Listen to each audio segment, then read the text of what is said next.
Hello everyone, welcome to RK tutorial. Friends, మనకి AP గ్రామ ward సచివాలయ ఉద్యోగాలకు సంబంధించి ఒక ముఖ్యమైన అప్డేట్ అయితే రావడం జరిగింది. సో యాక్చువల్లీ నేను నిన్ననే చెప్పాను ఈ అప్డేట్ గురించి. కానీ చాలామంది ఏమన్నారంటే ఇట్స్ ఎ ఫేక్ అని చాలామంది, మీరే ఇది క్రియేట్ చేసి చెప్పారంటూ చాలామంది కామెంట్ అయితే చేశాను. సో ఒకటి మాత్రం గుర్తుంచుకోండి ఫ్రెండ్స్, ఏదైనా కూడా ఖచ్చితమైన అప్డేట్ వస్తేనే మీకైతే చెప్తానండి, ఓకేనా? అంతేకాని ఇలాంటి ఫేక్ న్యూస్లు మాత్రము ఎట్టి పరిస్థితుల్లో మన ఛానల్లో ఎంకరేజ్ చేసే అవకాశమే లేదు. సో ఇది మళ్ళీ చేయడానికి రీజన్ ఏంటి అంటే, ఈరోజు కూడా మళ్ళీ సాక్షి దినపత్రికలో అధికారికంగా రావడం అయితే జరిగింది ఫ్రెండ్స్, ఓకేనా? మరి కంప్లీట్ డీటెయిల్స్ అయితే చూద్దాం. గ్రామ వార్డు సచివాలయ థర్డ్ నోటిఫికేషన్లో మనకు 18,000+ ఉద్యోగాలు ఉండేటువంటి అవకాశం అయితే ఉంటుంది, ఓకేనా? ఎప్పుడు వస్తుంది ఏంటి అనేది మాత్రము ఎలాంటి అప్డేట్ అయితే మనకి ఇవ్వలేదు, కానీ తప్పకుండా ఈ ఇయర్ ఎండింగ్ లోపు అయితే రావచ్చు.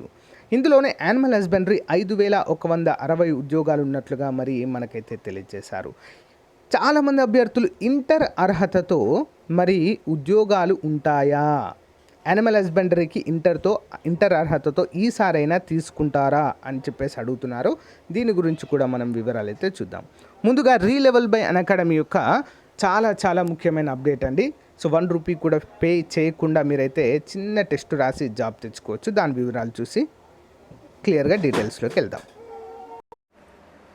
హే గైస్, ఇండియాలోనే లార్జెస్ట్ టెస్ట్ హైరింగ్ ప్లాట్ఫామ్ అయినటువంటి రీలెవెల్ బై అకాడమీలో నిరుద్యోగ అభ్యర్థులకు ఒక సువర్ణ అవకాశాన్ని కల్పించడం అయితే జరుగుతుంది ఫ్రెండ్స్. ఇక్కడ మీరు చిన్న టెస్ట్ రాయడం ద్వారా, ఉచితంగా టెస్ట్ రాయడం ద్వారా మీరైతే జాబ్ తెచ్చుకోవచ్చు. So someone switch job and took 220% hike అండి, అంటే 220% హైకు కూడా తెచ్చుకోవడం అయితే జరిగిందండి. వారెవరు కాదు, ప్రియా రాజ్పుత్, ఓకేనా? BMA సొల్యూషన్స్ అనేటువంటి కంపెనీలో బిజినెస్ డెవలప్మెంట్ ఎగ్జిక్యూటివ్గా మరి వారికైతే జాబ్ రావడం అయితే జరిగింది ఫ్రెండ్స్. సో ఇక్కడ మరి ఫ్రెషర్స్ కావచ్చు, ఎక్స్పీరియన్స్ కావచ్చు, ఎవరైనా కూడా మంచి జాబ్ ఆపర్చునిటీ అయితే రావడం జరుగుతుందండి. Not only this since 1 year అండి, రీలెవెల్ has made more than 1,200 offers in 11 different categories అండి. To the most deserving candidate, all you have to do is prove your skills without any test, and you can get an interview with some of the most amazing companies like PepsiCo, Xiaomi, Upgrade and 800 other కంపెనీస్గా మనమైతే చెప్పుకోవచ్చు. So ఇంకెందుకంటే ఆలస్యం, మరి రీలెవెల్ link video డిస్క్రిప్షన్లో ఉంటుందండి. అందరూ కూడా so register అయ్యండి, job తెచ్చుకోవచ్చు. సో ఫ్రెండ్స్, ఇక్కడ 11 రకాల ఫ్రీ టెస్ట్లతో పాటుగా మంచి కోర్సెస్ కూడా లాంచ్ చేయడం అయితే జరిగిందండి. లింక్ వీడియో డిస్క్రిప్షన్లో ప్రొవైడ్ చేయడం అయితే జరుగుతుంది. దానిపైన రిజిస్టర్ అయిన వెంటనే మీకు టెక్నికల్ టీం నుంచి కాల్ వస్తుందండి. మీకు అన్నీ కూడా క్లియర్గా ఎక్స్ప్లెయిన్ చేయడము జరుగుతుంది, ఓకేనా? Link in video description. All the best.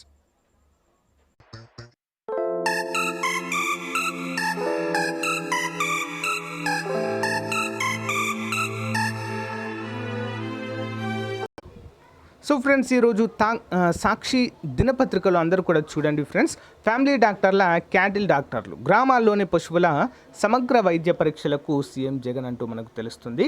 ప్రతి ఆర్బీకేలో పాడి రైతుల అందుబాటులో పరికరాలు, ఆర్గానిక్ పాల ఉత్పత్తులపై దృష్టి, లంపీ స్కిన్ వ్యాధి పట్ల అప్రమత్తంగా ఉండాలి అంటూ తెలియజేశారు.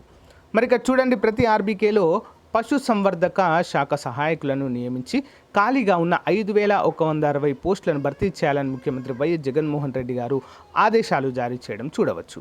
వెటర్నరీ డాక్టర్లుగా పట్టాలు పొంది 1,200 మంది నిరీక్షిస్తున్న నేపథ్యంలో ప్రతి గ్రామంలో పశువైద్యుడు ఉండేలా చర్యలు తీసుకోవాలని చెప్పేసి ఇక్కడ సూచించడం జరిగింది. అంటే పశు సంవర్ధక శాఖ సహాయకులు అంటే యానిమల్ హస్బెండరీ అసిస్టెంట్స్, అంతేకాకుండా మరి డాక్టర్స్ను కూడా నియమించే యోచనలో ఉన్నట్లుగా ఆల్రెడీ అధికారులకైతే ఆదేశాలు జారీ చేయడం అయితే జరిగింది ఫ్రెండ్స్. చాలామంది అంటున్నారు ఈ సచివాలయం జాబ్స్ వేస్ట్ అని.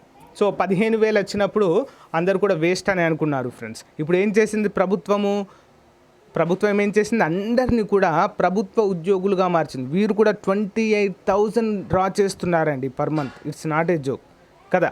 15,000 వచ్చినప్పుడు ఇవి జాబ్స్ కాదు అని చాలామంది అయితే అన్నారు. సో ఇవి తుమ్మితే ఊడే జాబ్స్ అని కూడా చాలామంది అన్నారు. కానీ అది ఒకప్పటి మాట అండి. ఇప్పుడు ప్రభుత్వ ఉద్యోగులంతా కూడా వీరిని తీసేసే అధికారం ఇప్పుడు ఎవరికీ కూడా ఉండదు. కానీ ఒకటి మాత్రం నిజం, సచివాలయ ఉద్యోగాల భర్తీ వల్లనే మిగతా ఉద్యోగాల నోటిఫికేషన్స్ అన్నీ కూడా ఆగిపోయాయి. ఓకేనా, చాలా ముఖ్యంగా గ్రేడ్ 4 ఉద్యోగాలు, ఓకే, జూనియర్ అసిస్టెంట్ లాంటి ఉద్యోగాలు అయితే చాలా వరకు ఈ సచివాలయ ఉద్యోగులతోనే భర్తీ చేస్తున్నారండి అన్నీ కూడా. సో దానివల్ల మాత్రం కొంత నిరాశ కలిగించేటువంటి అంశమే. సో మరికొన్ని వివరాలు అయితే చూద్దాం. సో ఫ్రెండ్స్, ఇక్కడ మరి మొత్తం ఖాళీలు 18,000 పైగానే ఉన్నట్లుగా మరి మనకైతే ఆల్రెడీ ఒకసారి అయితే అప్డేట్ అయితే ఇవ్వడం అయితే జరిగిందండి. 18,000+ అయితే ఉన్నాయి. ఒక యానిమల్ హస్బెండరీలోనే 5,160 ఉన్నట్లుగా మనకైతే తెలియజేశారు. అయితే ఇంటర్ అర్హతతో ఉండనుందా మరి యానిమల్ హస్బెండరీ, ఇంకా ఏవైనా పోస్టులు మరి గ్రామవార్డు సచివాలయ 3వ నోటిఫికేషన్లో అంటే ఇంటర్ అర్హతతో ఏమీ కూడా లేవు, అన్నీ కూడా డిగ్రీ అర్హతతోనే ఉన్నాయి. ఓకేనా, కేటగిరీ 1 తప్ప మిగతా కేటగిరీల్లో నార్మల్ డిగ్రీ ఉంటే సరిపోదు, దానికి ఖచ్చితంగా స్పెషలైజేషన్ అనేది ఉండాలి దానికి సంబంధించి. మరి యానిమల్ హస్బెండరీకి గత 2 నోటిఫికేషన్లలో ఫస్ట్ సెకండ్ సారి కూడా బైపీసీతో ఇస్తామని ప్రభుత్వం కూడా ఒకసారి అయితే చెప్పింది. కానీ ఎవరైతే యానిమల్ హస్బెండరీ డైరీ చేసినటువంటి అభ్యర్థులు ఎవరైతే ఉన్నారో వారు ఆందోళన చేపట్టడంతో ఆ నిర్ణయం అయితే వెనక్కి తీసుకుంది. అంటే మేము ఇప్పుడు డైరీ ఈ యొక్క యానిమల్ హస్బెండరీ కోర్స్ చదివి వేస్టేనా, ఓన్లీ బైపీసీ చేసుకునే వాళ్ళం కదా అని చెప్పేసి చాలామంది ప్రభుత్వాన్ని ప్రశ్నించడంతో సరే ఇది కరెక్టే కదా అని చెప్పేసి విరమించుకోవడం జరిగింది. ఈసారి కూడా చాలామంది మళ్ళీ ఈ అంశాన్ని రేజ్ చేసే అవకాశం అయితే ఉంది, ఇంటర్తో ఇవ్వాలి అంటూ. కానీ ఇవ్వకపోవచ్చు అండి, మ్యాక్సిమం ఇవ్వకపోవచ్చు. ఓకేనా, ఇది ఎందుకంటే ఆల్రెడీ 2వ నోటిఫికేషన్ అప్పుడు 3,000 ఖాళీలు ఉండండి, తర్వాత మళ్ళీ ఖాళీలు పెరిగి 5,000 ఖాళీలు అవ్వడం అయితే జరిగింది. అంటే వీటి యొక్క ప్రాధాన్యత అనేది రోజు రోజుకు పెరుగుతుంది కదా. ఎవరైతే ఇప్పుడు పాస్ అవుట్ అయినటువంటి అభ్యర్థులు దాదాపుగా 3,000 వరకు, 3,000 నుంచి 4,000 వరకు అయితే ఉన్నారండి. ఇంకా పాస్ అవుట్స్ ఈ ఇయర్ ఎండింగ్లో అయితే వస్తారు, దాదాపు 5,000-6,000 వరకు అయితే ఉంటారు. అంటే ఆల్మోస్ట్ అప్లై చేసి పాస్ అయ్యి ఉన్నటువంటి అభ్యర్థులందరికీ జాబ్స్ వచ్చే అవకాశాలు అయితే ఎక్కువగా ఉన్నాయి. ఇంటర్తో మ్యాక్సిమం ఉండకపోవచ్చు బైపీసీ వాళ్ళకి. ఓకేనా, సో మరి ప్రభుత్వం ఏమైనా డిసిషన్ చేంజ్ చేస్తే చెప్పలేం, కానీ యాక్చువల్గా అయితే ఉండకపోవచ్చు. ఓకేనా, సో గైస్ ఇది మరి అప్డేట్. మీకు నచ్చితే లైక్ చేయండి, మీ ఫ్రెండ్స్ అందరితో తప్పకుండా షేర్ చేయండి. ఒకటి మాత్రం గుర్తుంచుకోండి, మన ఛానల్లో 100% జెన్యూన్ ఇన్ఫర్మేషన్ మాత్రమే వస్తుంది. Okay, thank you, bye.